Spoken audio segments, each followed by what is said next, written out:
Hello students, last lecture में हमने development of male gametophyte देखा था, राइट। इस लेक्चर में हम क्या देखेंगे? We are going to discuss about the some advantages and disadvantages of the pollen grain.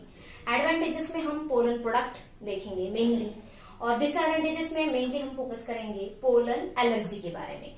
Allergy तो सुनी होंगी आपने, अलग अलग लोगों को अलग अलग टाइप की एलर्जी हो सकती है। किसी को डस्ट की एलर्जी हो सकती है, किसी को सेंट की भी एलर्जी हो सकती है, या कुछ सब्जी की भी, जैसे कि मशरूम की एलर्जी हो सकती है। अगर वो मशरूम खाएं तो रैशेस आने लगते हैं, या डस्ट के प्रेजेंस में उनको छींके आने लगती है, तो वो एलर्जी या सर्दी हो सकती है। तो वो टाइप उसको क्या कहेंगे? हम एलर्जी कहेंगे।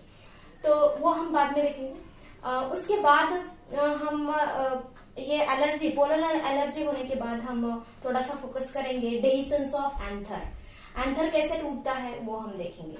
And lastly we will going to focus on viability of pollen grain. So let us start with the what? Pollen products के बारे में। Pollen products, okay. Pollen product क्या है? पोलन से बने हुए जो प्रोडक्ट है उसको हम क्या कहेंगे? पोलन प्रोडक्ट कहेंगे। जैसे कि हम कहते हैं मिल्क प्रोडक्ट, मिल्क से जो बने हुए प्रोडक्ट रहते हैं, जैसे कि पनीर है, घी है, या और क्या, दही है, तो उसको हम क्या कहेंगे? पोलन मिल्क प्रोडक्ट कहेंगे। तो यहाँ पे पोलन प्रोडक्ट कह रहे हैं। पोलन से बने हुए जो प्रोडक्ट है उसको हम क्या कहेंगे? पोलन प्रोडक्ट कहेंगे। सो पोलन से क्या बनते हैं? पोलन, आपको एनसीईआरटी में एक पिक्चर दिया है, वहां पे टैबलेट्स दिए हैं, और टैबलेट के कवर के ऊपर क्या लिखा है? ध्यान देना, बी पोलन लिखा है, बी पोलन। या दूसरे इसमें क्या लिखा है? पोलन प्रोडक्ट लिखा है, पोलन प्रोडक्ट ऐसे लिखा है, पोलन प्रोडक्ट लिखा है। वहां पे बॉटल भी दी है, सिरप दिए हैं ऐसे छोटे छोटे। तो ये जो बी पोलन रहते हैं, actually it is the mixture, ये मिक्सचर है।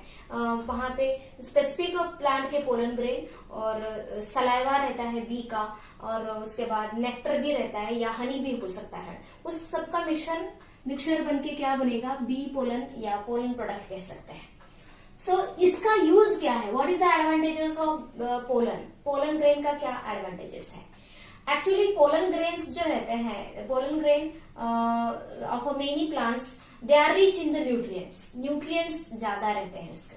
न्यूट्रिएंट्स ज्यादा रहते हैं, इसका मतलब क्या? They are rich in the vitamins, जैसे कि विटामिन ई है, डी है, सी है, अलग अलग टाइप के विटामिन उसमें ज्यादा रहते हैं। और इसके साथ मैक्रो मॉलिक्यूल और माइक्रो मॉलिक्यूल भी वहां पे ज्यादा रहते हैं। इसलिए पोलन प्रोडक्ट जो है, और पोलन ग्रेन का जो यूज होता है, pollen product can be used as a food supplement. जैसे कि ये बी पोलन या पोलन प्रोडक्ट जो है सिरप के फॉर्म में या टैबलेट फॉर्म में यूज किया जाता है as a food supplement. Supplement का मतलब क्या? सप्लीमेंट का मतलब सपोर्ट करना, ओके, सपोर्ट करना। फूड सप्लीमेंट का मतलब अगर हम फूड ले रहे हैं लेकिन कुछ डिफिशियंसी है हमें, जैसे कि बहुत सारे लोग फूड लेते हैं लेकिन अगर प्रॉपर डाइट नहीं रहा तो अलग अलग टाइप की डिफिशियंसी हो सकती है, जैसे कि प्रोटीन डिफिशियंसी या विटामिन की डिफिशियंसी हो सकती है। तो वो डिफिशियंसी रिकवर करने के लिए we use the protein powder या विटामिन के टैबलेट्स लेते हैं, विटामिन सी या विटामिन बी कॉम्प्लेक्स का सिरप सुना होगा। तो वो एज अ सप्लीमेंट लिया जाता है to recover the deficiency and for the proper growth and development of our body, right. तो यहाँ पे ये जो है बी प्रोडक्ट का भी यूज किया जा सकता है, या पोलन प्रोडक्ट का भी यूज किया जाता है पोलन प्रोडक्ट का भी यूज किया जाता है to support the growth and development. I mean dietary supplement, as a dietary supplement use किया जाता है। So write down the first one. Pollen grain जो है, पोलन प्रोडक्ट्स, पोलन ग्रेन कह सकते हैं, या pollen grain rich in what? Rich in nutrients का मतलब they are rich in the vitamin and macro and micro molecule. Therefore used as what? Food supplement.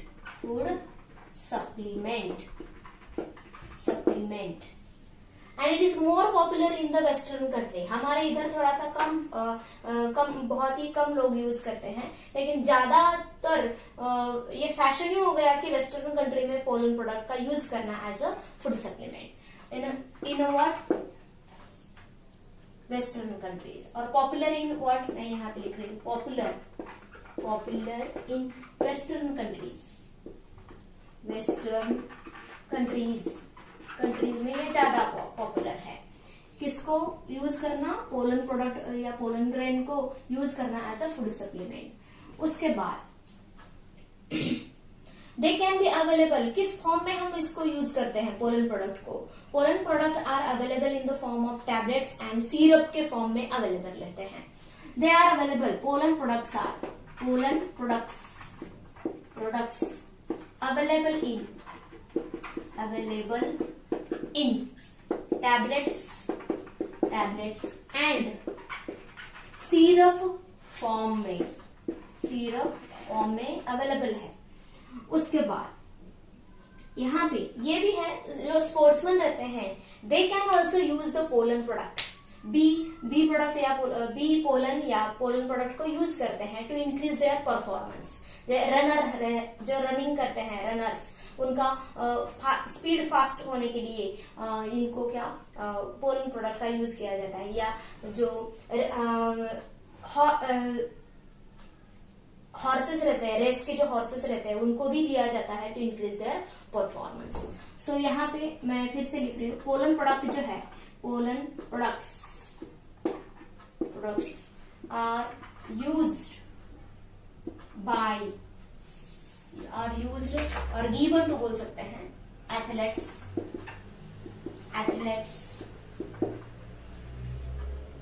And race horses to increase their what? Increase their performance.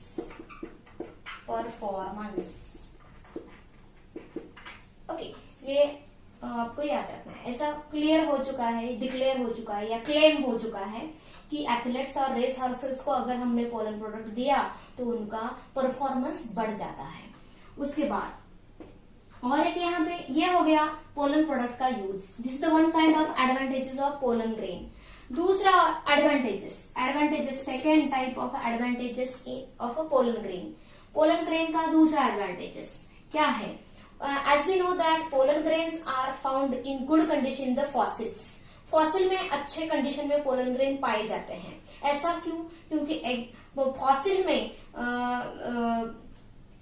और can say pollen grain के पास exine है और exine में sporopollenin रहता है, और sporopollenin रहने के कारण ही जो पोलन ग्रेन है they are good in fossil good condition में भी पाए जाते हैं फॉसिल में। तो इसलिए अगर स्पेसिफिक रीजन में पोलन ग्रेन फॉसिल में अगर पोलन ग्रेन पाए जाते हैं तो वो हम बोल सकते हैं कि वहां पे कि नेचुरल रिसोर्सेस हो सकते हैं, ऐसे हम बोल सकते हैं। ओके, तो यहाँ पे मैं लिख रही हूं the presence of what fossils of pollen grain is used to forecast का मतलब प्रिडिक्ट करना, अनुमान लगाना, अंदाज लगाना। क्या? Presence of what? Presence of natural resources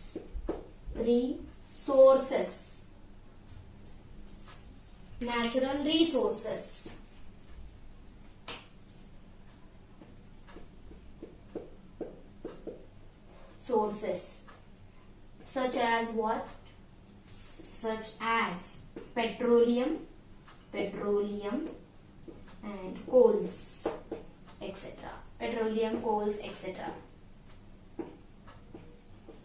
तो इसका मतलब समझ में आया?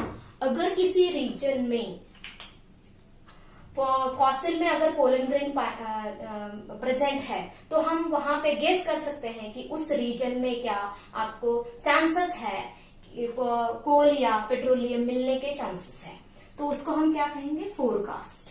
समझ में आया? तो to forecast the natural resources we can use the pollen grain. Fossils में अगर पाए जाए तो हम बोल सकते हैं इसे। तो this is about the advantages of what, pollen grain. इसके और एक एडवांटेजेस है पोलन ग्रेन का जो है, मैंने ऑलरेडी एक्साइन के बारे में बोला था। अलग अलग टाइप के अलग अलग काइंड के स्पेसीज में अलग अलग टाइप के स्पेसीज में जो एक्साइन का पैटर्न रहता है वो अलग अलग रह सकता है। इसलिए जो टैक्सोनॉमिस्ट है they can be used the pollen grain to classify the plant. Pollen grain देख के वो प्लांट को क्लासिफाई कर सकते हैं अलग अलग फैमिलीज में। So that is another use of what, pollen grain. This is the advantages of pollen grain. इसके बाद हम डिसएडवांटेजेस में हम मेनली फोकस करेंगे क्या, पोलन एलर्जी के बारे में। So you have to write down this, okay.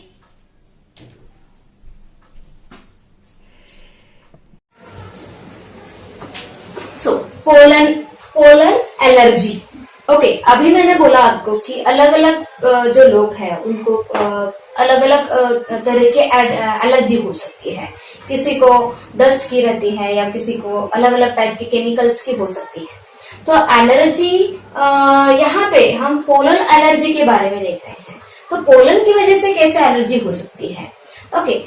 तो पोलन ग्रेन अगर देखा गया तो पोलन ग्रेन बहुत ही छोटे रहते हैं। दे आर वेरी स्मॉल और माइन्यूट स्ट्रक्चर है and they are present, dust की तरह ही रहते हैं पोलन ग्रेन। तो इसलिए they are present in the air में प्रेजेंट रह सकते हैं and along with the air they can enter in our respiratory system में आ सकते हैं and they cause the what, अलग अलग they cause the severe respiratory diseases. अलग अलग रेस्पिरेटरी डिसीज हो सकते हैं। तो यहाँ पे पोलन की वजह से कुछ देयर आर मेनी, मैंने क्या यहाँ पे लिख रही हूँ, there are many pollen grain. PG का मतलब पोलन ग्रेन याद रखना, पीजी और pollen grain of many species, okay. Pollen grain of many species causes what, causes severe okay respiratory or can say severe allergies,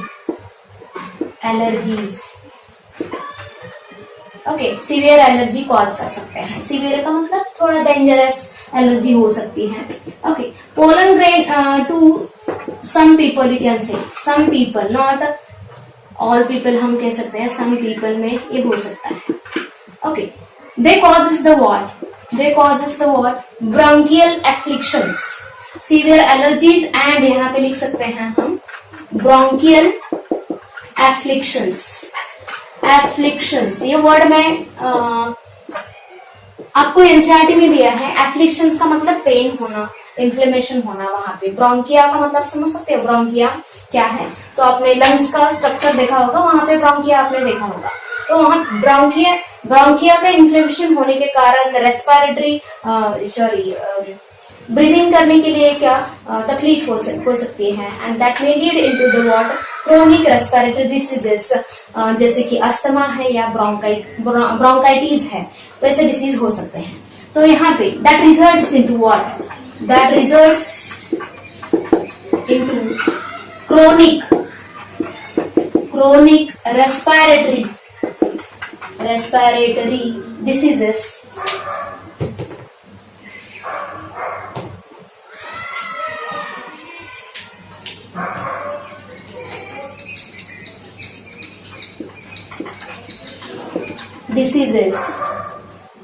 such as asthma. आपने कभी सुना होगा ये asthma, then bronchitis,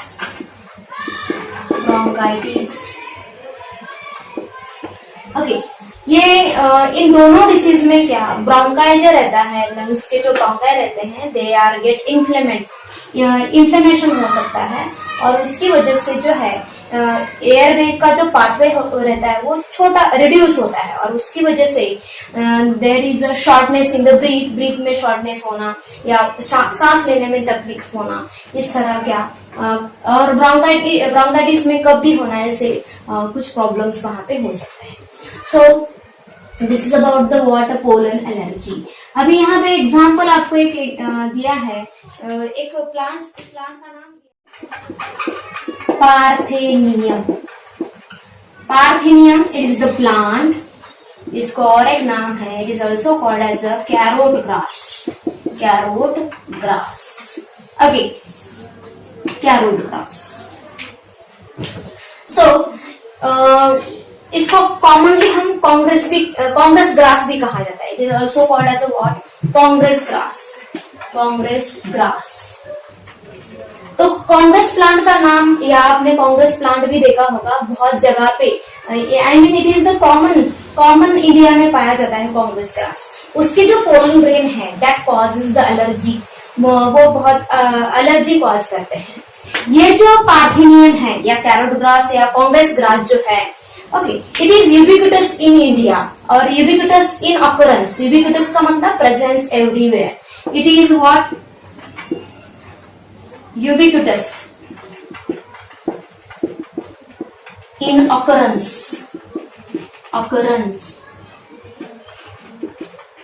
Okay, ubiquitous in occurrence in India बोल रही मैं, in India. Okay, ये जो है it is not native from the India. ये प्लांट इसका ओरिजिन जो है इंडिया का नहीं है. Actually it is came from, okay, came from the other country, USA से आया है ये actually plant, along with as a contaminant with the imported wheat. इसका मतलब क्या, हमने या इंडिया ने व्हीट इंपोर्ट किया था. ओके, और उसके साथ व्हीट ग्रेन के साथ ये पार्थेनियम के जो सीड है वो उसके साथ आए थे, और उसकी वजह से ये इंडिया में आया है. So it came as a contaminant from with the imported wheat from the other country. याद रखना. Okay, came as a contaminant with imported wheat. इसको आपको फोकस करना है, इस प्लांट को. आपको ये पूछा जाता है कि पार्थेनियम जो है कौन से प्लांट के साथ आया था. ओके, इट इज कॉन्टेमिनेंट का मतलब समझ सकते हो ना, कॉन्टेमिनेशन. व्हीट के सीड में कॉन्टेमिनेशन हो गए थे, किसके सीड, या पार्थेनियम के सीड, और उसके वजह से ये इंडिया में आया है. तो इसको आपको याद रखना है, व्हीट के साथ ये आया था. कंट्री का नाम पूछा नहीं जाता आपको कौन से प्लांट्स के साथ ये आया था, तो आपको ये पूछा जाता है. सो पार्थेनियम के बारे में तीसरा point, it causes the severe allergy. Causes the what, causes the pollen allergy. Pollen allergy. Okay, this is about the what, pollen allergy के बारे में आपको याद रखना है. पार्थेनियम को आपको पार्थेनियम ये एग्जाम्पल आपको याद रखना है. Okay, so right, let us C next point.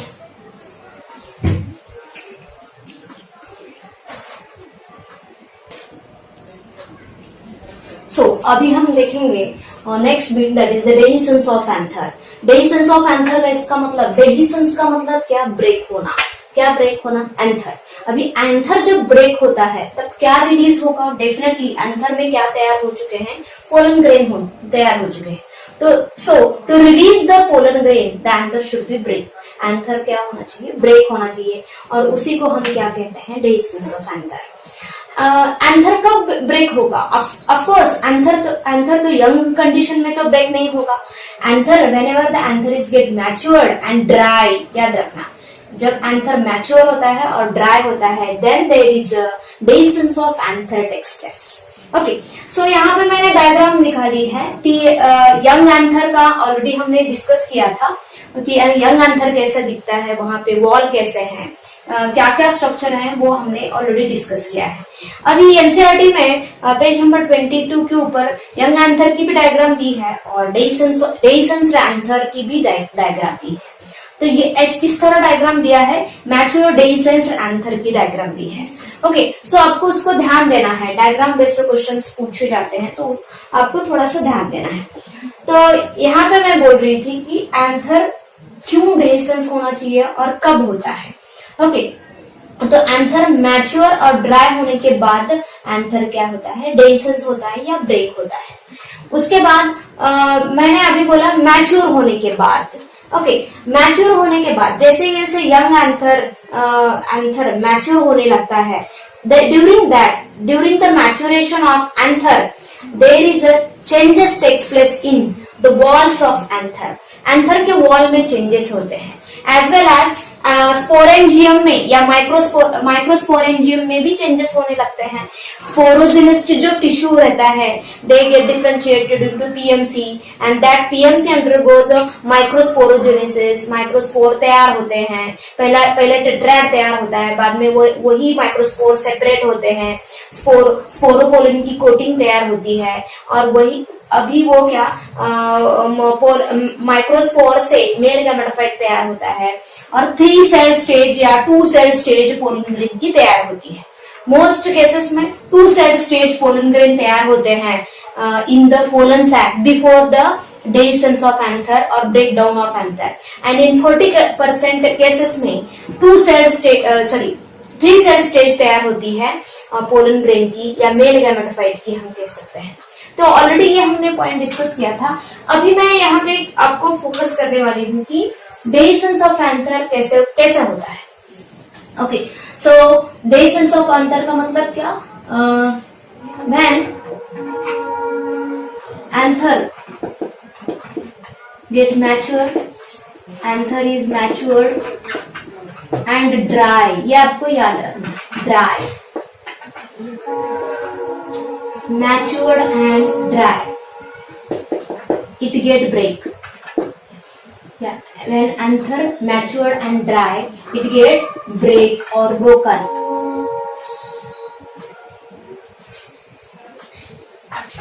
Break or broken. That is called as the dehiscence of what? Of anther. उसी को हम क्या कहेंगे, डेइसन्स ऑफ एंथर। सो यहाँ पे एक ड्यूरिंग मैच्योरेशन ऑफ एंथर क्या होता है, various changes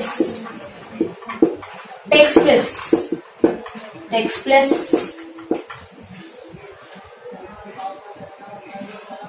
in anther wall. पहले हम एंथर वॉल देखेंगे क्या क्या चेंजेस होने वाला है एंथर वॉल। तो पहला क्या चेंजेस होगा यहाँ पे, पहले एंथर वॉल तो रिवाइज करो। यहाँ पे सबसे बाहर वाला कौन है, एपिडर्मिस है। Okay, inner to the epidermis कौन है, एंडोथेशियम है, इनर टू द एंडोथेशियम ये ब्लैक में जो है मिडल लेयर है and inner to the middle layer जो होगा वो कौन है, टैपेटम।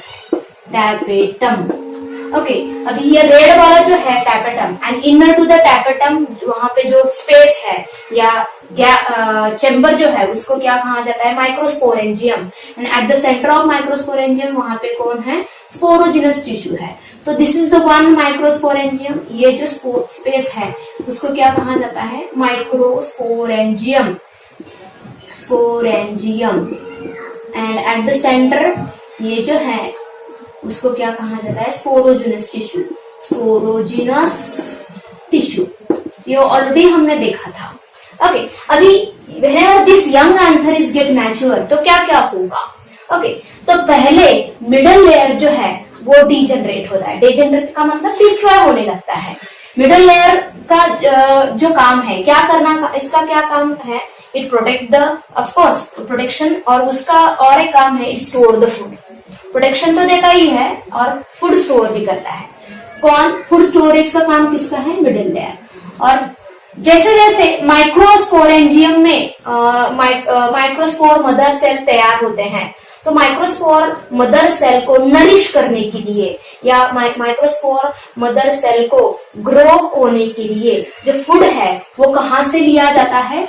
मिडल लेयर से लिया जाता है। कौन लेते हैं? टैपेटम लेते हैं। और किसको प्रोवाइड करते हैं? एमएमसी को। ओके, एमएमसी को। ओके, क्योंकि यही माइक्रोस्पोरोजेनस टिश्यू बाद में एमएमसी बनने वाले हैं।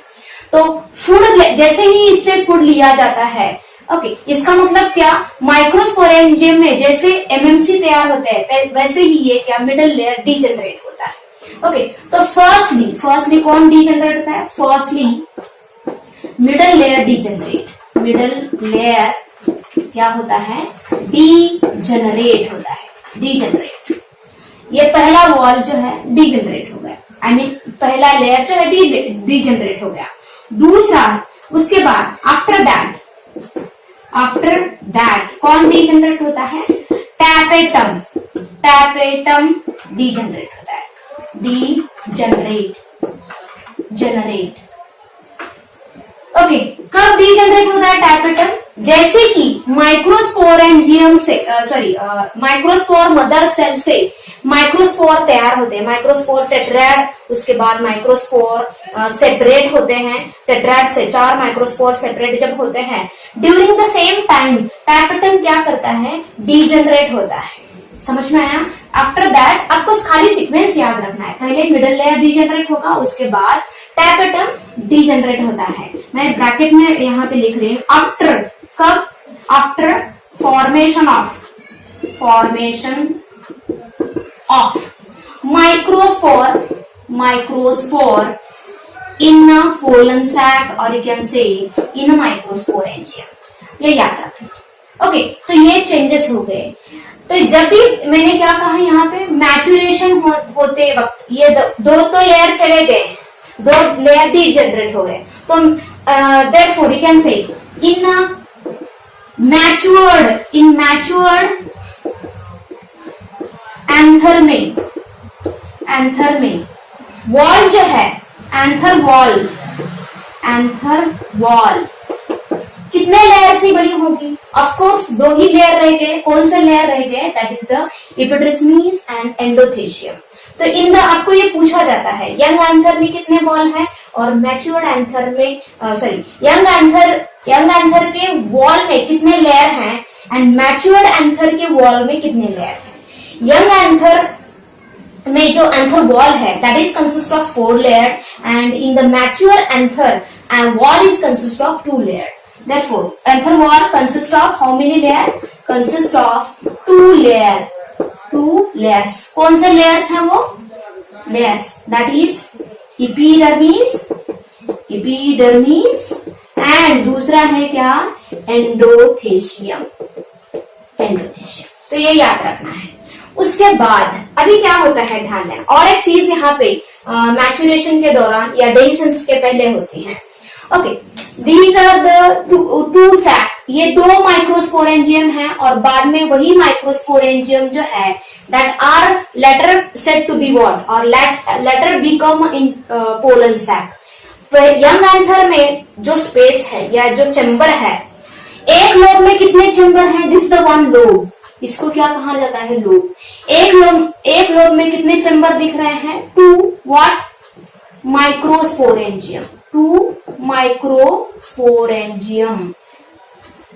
स्पोरेंजियम या इसको क्या कहेंगे हम?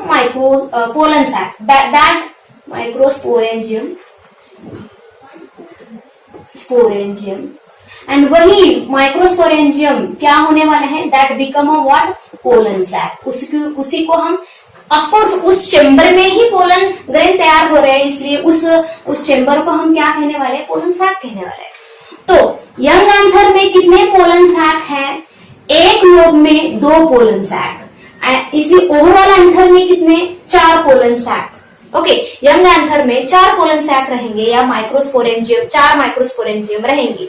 But whenever the anther is get matured, जैसे पोलन ग्रेन तैयार होते हैं पोलन सैक में, तब ये जो टिश्यू है, these are the tissue sterile tissue, इसको मैं नाम दे रही हूँ।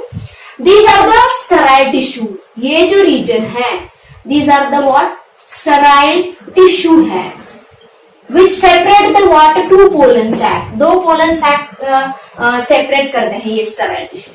सब जैसे जैसे एंथर मैच्योर होता है वैसे वैसे ये sterile tissue which are present between और which separate the two pollen sac, they are get degenerate.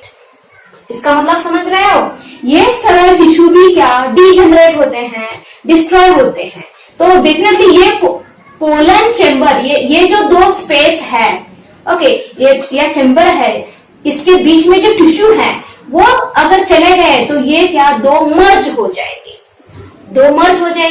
इसका मतलब क्या, दो जो चेम्बर है वो क्या एक हो जाएंगे। इसलिए जब भी मैच्योर एंथर और डेसेंस एंथर का आप टीएस लोगे, ट्रांसवर्स सेक्शन लोगे, तब एक लोब में, this is the one lobe, this is the what, one lobe, एक लोब में आपको दो सेपरेट पोलन सैक नहीं देखने को मिलेंगे वहां पे। तो दो, एक लोब में कितने pollen sac, one pollen sac देखने को मिलेंगे। In one lobe what, two one pollen sac, one pollen sac देखने को मिलेंगे। सो मैं दूसरा पॉइंट बोल रही हूँ, डिफरेंस वाला पॉइंट यंग एंथर और मैच्योर एंथर में। एक तो मैंने वॉल के बारे में बोला था, अभी दूसरा point with respective to number of pollen sac. Young anther में आपको नंबर ऑफ पोलन सैक या माइक्रोस्पोरेंजियम कितने होंगे, 4 होंगे। Okay, 2 in each, you can say each lobe, 2 in each lobe, so overall anther में कितने, 4 pollen sac.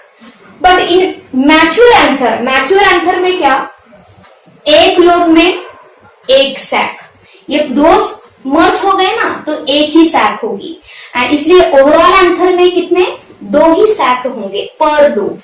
Okay, that is about the number of pollen sac, आपको याद रखना है यंग एंथर में एंड मैच्योर एंथर में। समझ में आया? So let us write down, ये हम लिखेंगे।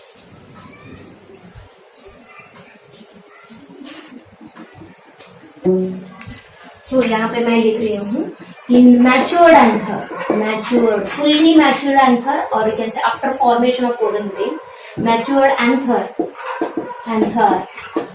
sterile tissue present between two pollen sac of each anther lobe। याद रखना मैंने यहाँ पे क्या लिखा है, ईच एंथर लोब लिखा है। कितने, 2 पोलन सैक, कहाँ पे, इन ईच एंथर लोब। और उन 2 पोलन सैक को सेपरेट करने वाले जो स्टेराइल टिश्यू है, दे गेट डीजनरेट। ओके, समझ में आया? देयरफॉर इन या देयरफॉर बोल सकते हैं, the two pollen sac in each lobe get fused। क्या होते हैं वो, fused होते हैं। Okay, therefore you can say in mature anther, when we in a TS of matured anther,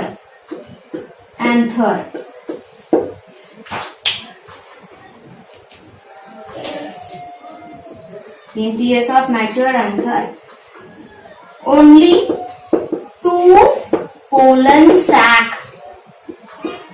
present, only 2 pollen sac।